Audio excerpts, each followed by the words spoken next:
Good morning, students. Welcome back to G3 online classes. In previous video, we have discussed about how genetic information are coded in DNA and how it is possible to know that the coded information are exactly DNA, not protein and not RNA. But RNA exists in some species as a genetic material, for example, viruses. We have discussed the property of DNA, property of RNA. So I want to ask one question from you. In DNA and RNA, which molecule is more stable and why? In RNA and DNA, which molecule is more stable and why? Explain this. Now I will discuss another topic, that is RNA world. RNA world. From foregoing discussion an immediate question become evident, which is the first genetic material. भाई हमने अभी पढ़ा है कि genetic material क्या होता है. तो जो हर्शे और मार्था का एक्सपेरिमेंट है, उन्होंने प्रूव कर दिया था कि जो डीएनए है वो क्या है भाई, जेनेटिक मटेरियल है. कैसे किया था उन्होंने? क्योंकि हमें पता है भाई जो डीएनए के अंदर क्या होता है भाई, फॉस्फेट चेन होती है और जो अमीनो एसिड है उनमें क्या होता है, सल्फर होता है और सल्फर डीएनए के अंदर प्रेजेंट नहीं होता. तो उन्होंने क्या किया भाई, जो बैक्टीरियोफेज है उसको किस में कल्चर किया? एक बार तो सल्फर कंटेनिंग मीडियम में किया और दूसरा जो सेट था उसको किस में किया, फॉस्फोरस रेडियो एक्टिव एलिमेंट के अंदर किया. तो अब हमें पता भाई जब फॉस्फोरस बने, जब डीएनए बनेगा तो नया जो फॉस्फोरस आएगा वो कैसा होगा, रेडियो एक्टिव होगा. और इसी तरह से जब प्रोटीन कोट बनेगी दूसरे केस के अंदर वो कैसी होगी भाई, रेडियो एक्टिव होगी. अब दोनों को क्या किया गया, अलग अलग किया गया और अलग अलग कल्चर, जो इकोलाई बैक्टीरिया है उसको क्या किया गया, इन्फेक्ट किया गया. अब जब इन्फेक्ट करेगा तो भाई सेल के अंदर क्या जाएगा, जो जेनेटिक मटेरियल है वही जाएगा. तो जो प्रोटीन कोट है वो बाहर रह जाती है और जो जेनेटिक मटेरियल है वो क्या होता है बेटा, अंदर जाता है. I am revising your previous experiment, that is Hershey and Martha. Here you can see that protein coat is radio labeled and in this case genetic material, that is DNA, is radio labeled. अब उन्होंने क्या देखा कि जो activity आई थी centrifugation के बाद cell के अंदर, वो किसके थ्रू आई थी, डीएनए के अंदर. जब डीएनए को रेडियो लेबल्ड किया गया था तो सेल के अंदर एक्टिविटी मिली.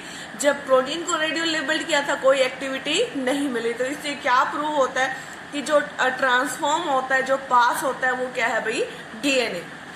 फिर हमने डीएनए की कैरेक्टरिस्टिक्स देखी कि डीएनए के पास क्या होना चाहिए, उसका रेप्लिकेशन पॉइंट होना चाहिए, वो स्टेबल होना चाहिए, वो एक स्पीशीज से दूसरी स्पीशीज तक क्या होना चाहिए, ट्रांसमिट होना चाहिए, उसमें म्यूटेशन क्या होनी चाहिए, कम से कम होनी चाहिए और वो कैसा होना चाहिए भाई, स्टेबल मॉलिक्यूल होना चाहिए.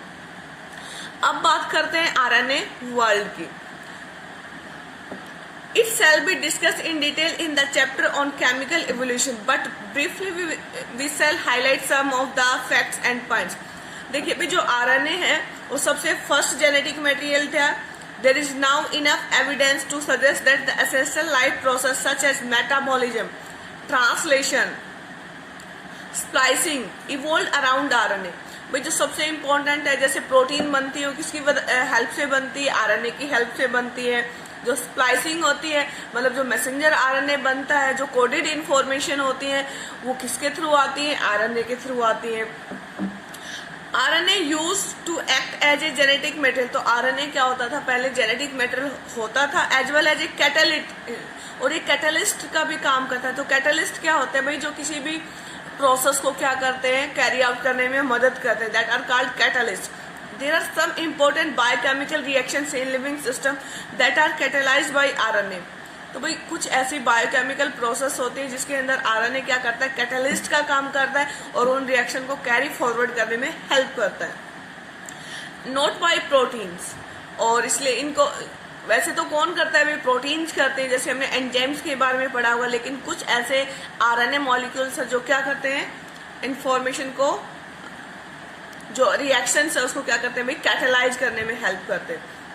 But RNA being a catalyst was reactive and hence unstable. तो आरएनए कैसा होता है, कैटलिस्ट का काम करता है, और ये कैसा होता है भाई, अनस्टेबल होता है, रिएक्टिव मॉलिक्यूल है।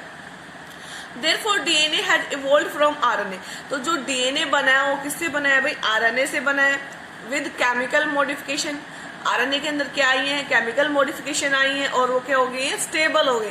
और स्टेबल मॉलिक्यूल को क्या कहा गया है भाई, डीएनए। तो डीएनए बीइंग डबल स्ट्रैंडेड, तो डीएनए कैसा होता है भाई, वैसे तो सिंगल स्ट्रैंडेड भी होता है, लेकिन ये कैसा होता है भाई, double stranded. Having complementary strand further resist, और जो कॉम्प्लीमेंट्री स्ट्रैंड है डीएनए के वो क्या करते हैं, इसको फर्दर रजिस्ट करते हैं by evolving a process of repair. और ये अपने आप को क्या कर सकते हैं भाई, अगर मान लो किसी स्ट्रैंड के अंदर मिस्टेक आ जाए, अगर कोई न्यूक्लियोटाइड गलत क्या हो जाए, पेयर हो जाए, वो भी क्या हो जाएगा, रिपेयर हो जाएगा। तो ये जो डीएनए उसके पास क्या होता है भाई, रिपेयर मैकेनिज्म होता है, जिसकी वजह से जो भी म्यूटेशंस आती हैं उसको क्या कर सकता है, करेक्ट कर सकता है। तो ये कैसी है भाई, ये आपके डीएनए की स्ट्रक्चर है, और ये क्या है भाई, आपका हेलिकल स्ट्रक्चर ऑफ डीएनए। क्या है भाई, helical structure of a DNA. We have discuss about the helical structure of a DNA. तो that is double stranded DNA and each helical there are 10 nucleotides. और ये कैसा होता है भाई, राइट हैंडेड कॉइल है। कैसा है ये, right handed. And now you can see the ladder like structure. और ये जो आपको दिख रहा है बैकबोन, बैकबोन किसकी बनी होती है भाई, शुगर एंड फॉस्फेट। और जो अंदर आपको दिख रहा है क्या भाई, नाइट्रोजिनस बेस।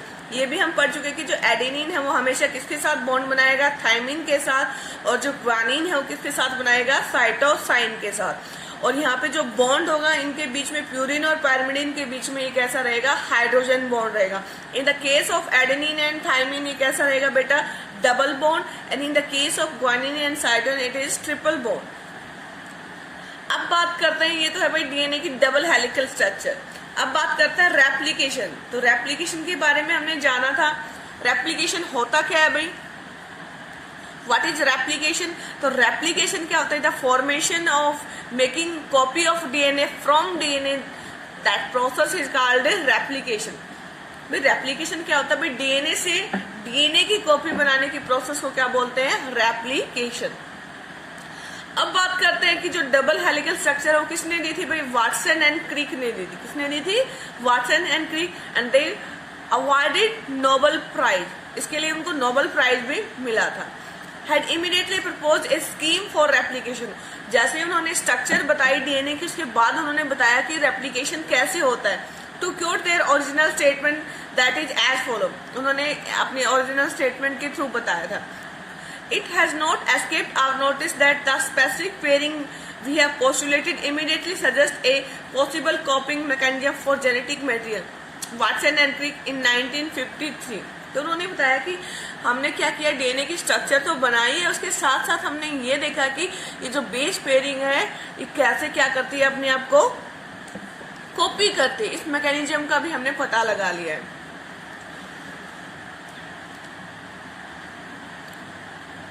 अब बात करते हैं भाई, the scheme suggest that the two strands would separate. अब ये जो स्कीम क्या कहते हैं कि जो दोनों के दोनों स्ट्रैंड है वो क्या होने चाहिए भाई, सेपरेट होने चाहिए। And act as a template for the synthesis of new complementary strand. और एक है वो क्या करेगा भाई, टेम्पलेट की तरह काम करेगा। किसकी तरह काम करेगा, टेम्पलेट की तरह काम करेगा। और वो क्या करेगा, उसके जो कॉम्प्लीमेंट्री है वो क्या होगा भाई, न्यू स्ट्रैंड सिंथेसाइज होगा। Now you can see that the original and parental DNA that is coloured red, and this is the purple colour that is the daughter DNA. You can see that daughter या new strand. तो जो new strand है synthesise होगा on the basis of A template strand. और ये कैसा होगा, इसका कॉम्प्लीमेंट्री होगा, एडजेक्ट नहीं होगा। कैसा होगा भाई, अगर मान लो आपके पेरेंटल स्ट्रैंड में यहाँ पे क्या था भाई, साइटोसिन, तो जब का जो न्यू स्ट्रैंड बनेगा उसमें क्या आएगा भाई, ग्वानिन। कॉम्प्लीमेंट्री होगा। अगर यहाँ पे एडेनिन था तो इसके कॉम्प्लीमेंट्री क्या ऐड होगा भाई, थायमिन। और इस तरह से आपका जो न्यू स्ट्रैंड है वो क्या होता जाएगा, फॉर्म होता जाएगा। After the completion of replication, each DNA molecule would have one parental and one newly synthesize strand. अब इसने बात किया कि जब एक नया स्ट्रैंड बनेगा, नया डीएनए बनेगा, तो जो उसमें जो नया डीएनए बनेगा उसमें क्या होगा, एक कॉपी कैसी होगी भाई, पेरेंटल कॉपी होगी, और एक कॉपी कैसी होगी, न्यू होगी, न्यू स्ट्रैंड होगा। इसलिए डीएनए को क्या बोला गया भाई, सेमी कंजर्वेटिव। क्या बोला गया है, इंपॉर्टेंट है भाई, why DNA is called semi conservative. या डीएनए का जो मोड ऑफ रेप्लिकेशन उसको सेमी कंजर्वेटिव क्यों कहा जाता है, क्योंकि जो 50% डीएनए है that is parental DNA and 50% is newly synthesized, that why it is called semi conservative in nature. अब बात करते हैं एक्सपेरिमेंटल प्रूफ की। किसकी बात करेंगे भाई, एक्सपेरिमेंटल प्रूफ की बात करेंगे कि कैसे हमें पता चला कि जो डीएनए हो कैसा होता है भाई, सेमी कंजर्वेटिव। और ये मोस्ट इंपॉर्टेंट टॉपिक है भाई, ठीक है। It is now proven that the DNA replicates semi-conservatively. It was shown first in E. coli and subsequently in higher organism. भाई जो Escherichia coli है, इसको शॉर्ट में हम क्या बोल सकते हैं, ई कोलाई। तो ये क्या भाई, एक बैक्टीरिया है। तो हम जनरली जो रिसर्च करते हैं, जनरली किस में करते हैं भाई, माइक्रो ऑर्गेनिजम्स में करते हैं, ताकि जो हमारे रिजल्ट है वो क्या मिले, हमें फास्ट मिले और उसकी जो कॉपी है वो भी क्या मिले, ज्यादा मिले। Such as plants and human cell. इसमें क्या भाई, जो Matthew Meselson and Franklin Stahl perform the following experiment. तो भाई इसमें दो साइंटिस्ट हैं, एक है मैथ्यू और दूसरा क्या है भाई, फ्रैंकलिन। इन्होंने क्या किया था, एक एक्सपेरिमेंट के थ्रू प्रूव किया था। तो उन्होंने क्या किया भाई, उन्होंने इकोलाई बैक्टीरिया लिया और उस एक मीडियम, वैसे तो भाई हमें पता है कि डीएनए के अंदर क्या होता है भाई, नाइट्रोजन होता है। और जो नाइट्रोजन है वो कैसा होता है भाई, N14। कैसा होता है भाई, N14। जो उसका एटॉमिक मास है वो क्या होता है, N14। उसको क्या किया उन्होंने, एक कल्चर लिया और वो कल्चर कैसा था भाई, अमोनियम क्लोराइड। और ये जो अमोनियम क्लोराइड है ये कैसा था भाई, जो नाइट्रोजन था इसमें कैसा था भाई, हैवी था। कैसा था, हैवी। और ये कैसा था भाई, इसका जो एटॉमिक मास था वो 15 था। तो जो N15 है ये कैसा रहेगा भाई, हैवी आइसोटोप है। किसका आइसोटोप है भाई, नाइट्रोजन का आइसोटोप। और कैसा, ये हैवी है। As the only nitrogen source for many generation. और इनको यही किया गया, सेम सोर्स दिया गया बहुत काफी जनरेशन तक। As the only the result was the N15 was incorporated into newly synthesized. अब देखो भाई, अगर हमने कोई मीडियम लिया है, अगर हमने वैसे तो क्या है भाई, आपका जब नया डीएनए बनेगा तो उसके अंदर क्या आएगा, प्यूरिन और पायरिमिडिन आएंगे। और जो प्यूरिन और पायरिमिडिन है उनमें क्या होता है भाई, नाइट्रोजन। तो जब नया कोई प्यूरिन और पायरिमिडिन बनेगा बायोलॉजिकली, तो उसके अंदर क्या जाएगा भाई, नेचुरली N15 जाएगा। और N15 क्या होता जाएगा, जो नया डीएनए उसके अंदर इनकॉर्पोरेट होता जाएगा।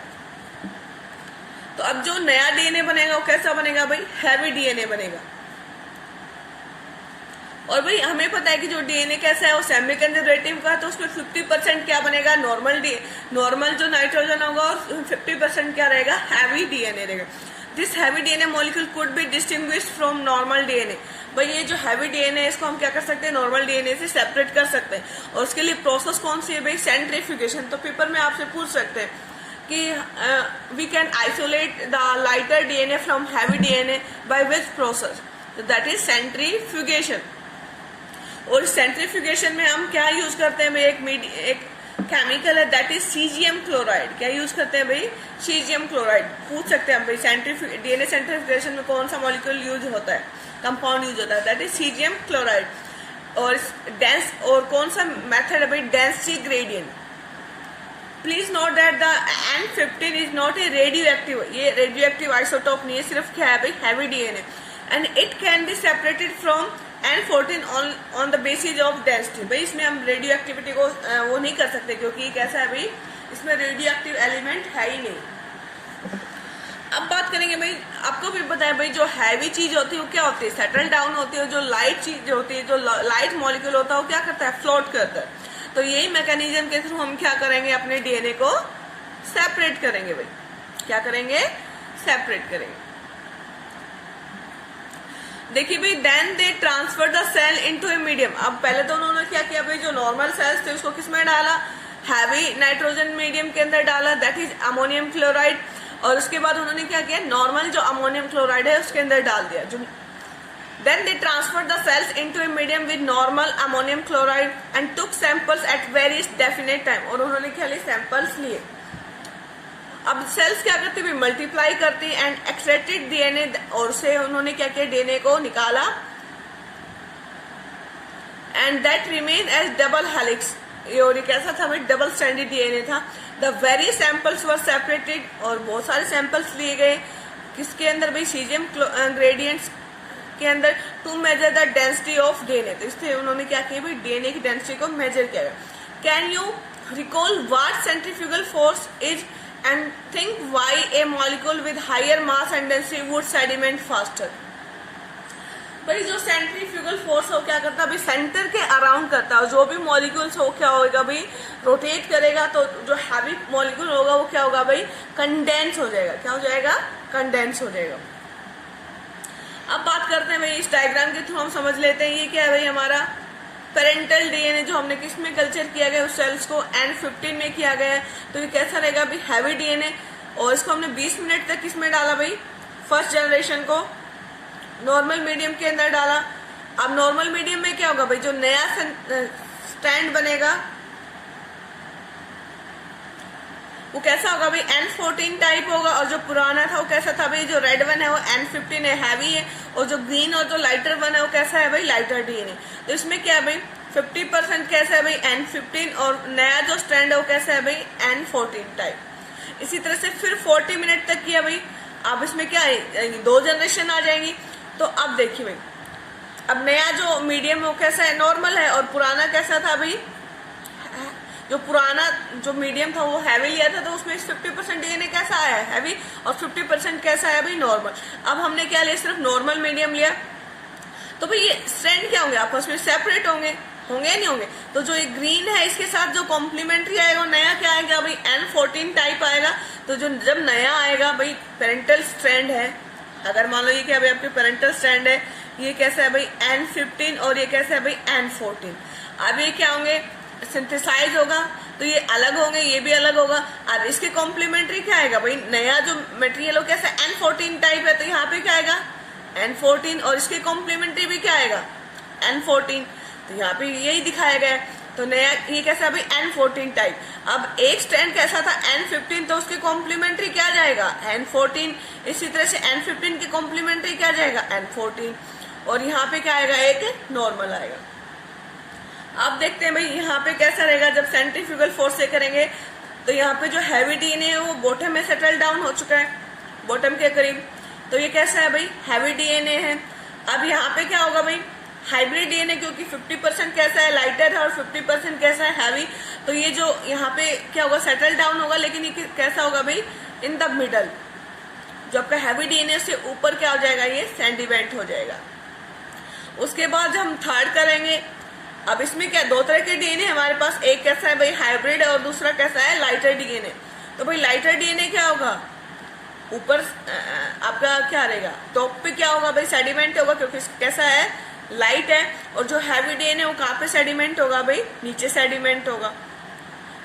और इससे क्या पता चलता है कि भाई हमारे पास 2 तरह के क्या आ चुके हैं, डीएनए सैंपल आ चुके हैं, कैसा है लाइटर डीएनए, कैसा है हाइब्रिड। और इससे क्या पता चलता है कि जो हमारा डीएनए है वो कैसा होता है भाई, सेमी कंजर्वेटिव इन नेचर।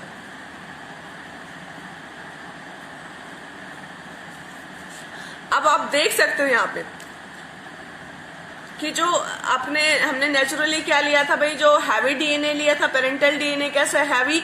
फिर उसको हमने नॉर्मल मीडियम में कल्चर किया था, जो 50% है वो कैसा आया, हैवी, और 50% कैसा आया, नॉर्मल। ये जो ग्रीन वन है, लाइटर वन है, दैट इज नॉर्मल, और जो आपका रेड वन है दैट इज हैवी डीएनए। अब हमने क्या किया है, खाली सिर्फ क्या लिया भाई, नॉर्मल मीडियम लिया है। नॉर्मल मीडियम लिया है तो जो नया जो नाइट्रोजन बेस आएगा वो कैसा आएगा, नॉर्मल रहेगा, N14 टाइप रहेगा। तो इसके जो भाई जो ग्रीन स्ट्रैंड है ये भी पेरेंटल स्ट्रैंड बन चुका है नई जनरेशन के लिए। तो यहाँ पे क्या रहेगा, आपका नॉर्मल डीएनए चेन बनेगी, और इसके कॉम्प्लीमेंट्री नॉर्मल आएगा। अब जो हैवी है इसके कॉम्प्लीमेंट्री भी क्या आएगा, नॉर्मल, हैवी। अब यहाँ पे भी नॉर्मल, और नॉर्मल के साथ भी क्या आएगा, नॉर्मल। तो यहाँ पे आप देख सकते हो 50% तो क्या है भाई आपका नॉर्मल डीएनए है, और 50% कैसा है भाई, हाइब्रिड है। तो यहाँ पे डेंसिटी ग्रेडियंट के थ्रू इनको क्या किया गया, सेपरेट किया गया। तो यहाँ पे हैवी डीएनए बॉटम में सेटल डाउन होगा, ये जो हाइब्रिड है क्या रहेगा, मिडल में रहेगा, और जो लाइटर है ये कहाँ पे जाएगा, अपर पे जाएगा।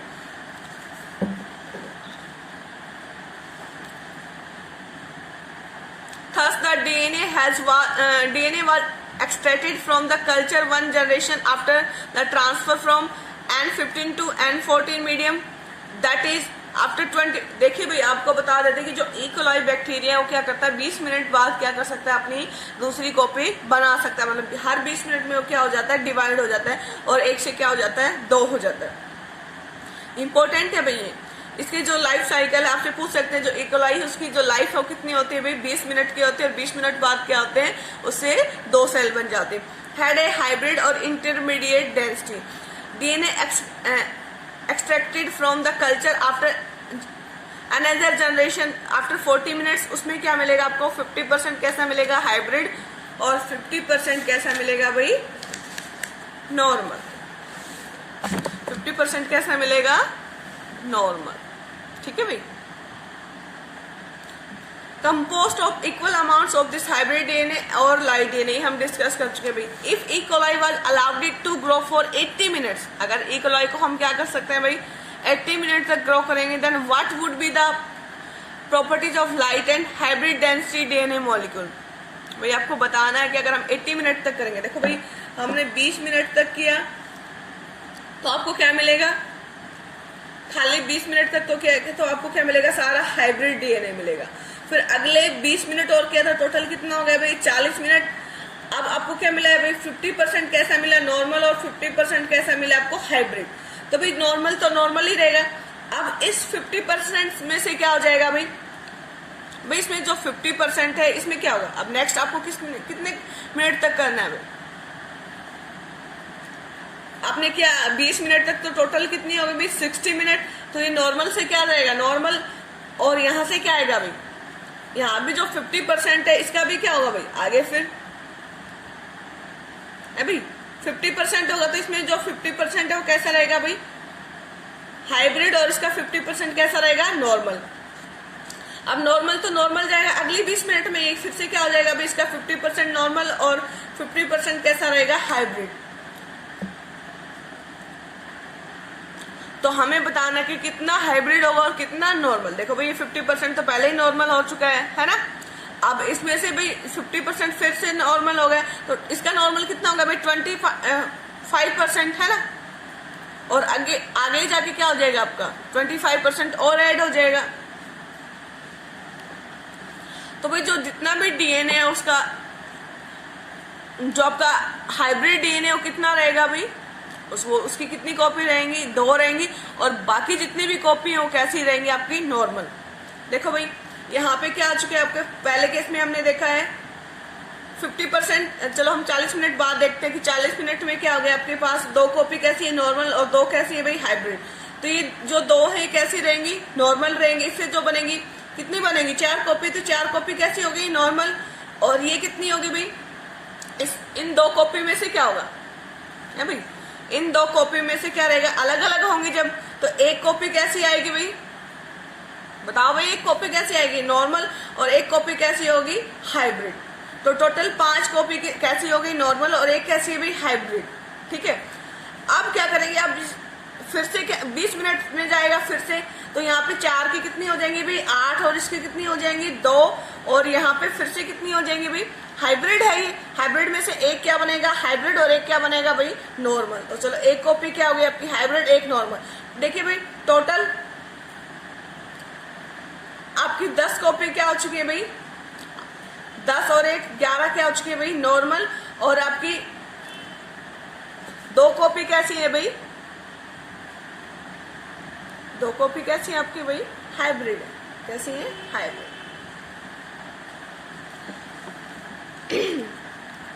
Very similar experiment involving use of radioactive thymidine to detect distribution of newly synthesized DNA in chromosome was performed by Vikia Feba by Taylor and colleagues in 1958, and the experiment proved that the DNA in the chromosome also replicates semi-conservatively। तो भाई जो फीका faba है, इसमें जो scientist है Taylor, उसने prove किया था कि जो क्रोमोसोम है वो भी क्या करते हैं भाई, उसके अंदर भी डीएनए कैसा होता है, सेमी कंजर्वेटिव इन नेचर। तो आपसे पूछा जाए जो कि क्रोमोसोम है वो भी सेमी कंजर्वेटिवली क्या करता है, रेप्लिकेट करता है, तो वो किसने प्रूव किया था, टेलर ने।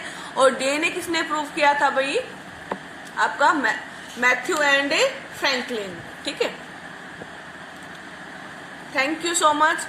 In another video we will discuss the machinery and enzymes.